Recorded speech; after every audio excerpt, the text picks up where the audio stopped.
Welcome back to PoshBytes. Today, we're talking CmdletBinding, the tiny attribute that turns your functions into an advanced function. It's like teaching PowerShell to wear a tie, carry a clipboard, and politely ask before it deletes your entire system drive. Let's start with a basic function. It works. It's also pretty feral. As you can see, the verbose statement is not returned. Even if we add the dash verbose, it still will not return it. In order to make the verbose work, we simply add CmdletBinding. That's it. That's the whole trick. It's like putting on a cape and suddenly you can fly.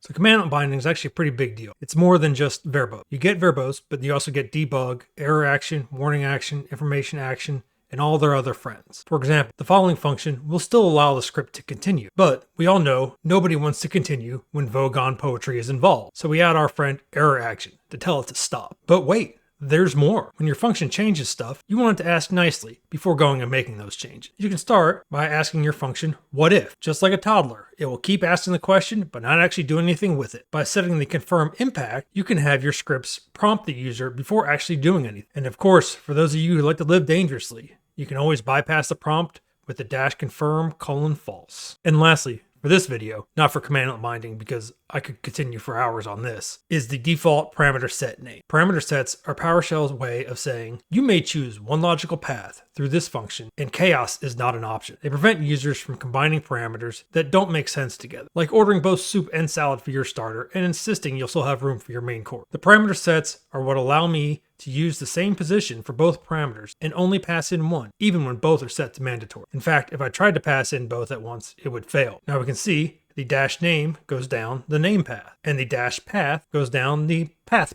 But a show of hands, who's done this? Come on, I know we all have. I know I'm certainly guilty of it, and a lot of PowerShell commandlets are fine with it. But as you can see, this one is not. That's because it doesn't know which parameter set you wanted. But by defining the default parameter set in your CmdletBinding, we can tell it which way to go when our users are being naughty and not using their named parameters. I know, pretty amazing, right? And that's CmdletBinding, the one word you can add to your function to turn them from zeros into heroes. This deceptively small label gives your functions common parameters, makes it safer with the WhatIf and the Confirm, and helps it behave like a proper commandlet instead of a gremlin with a keyboard. Join me next time on PoshBytes, where we'll continue teaching automation to be both powerful and vaguely responsible.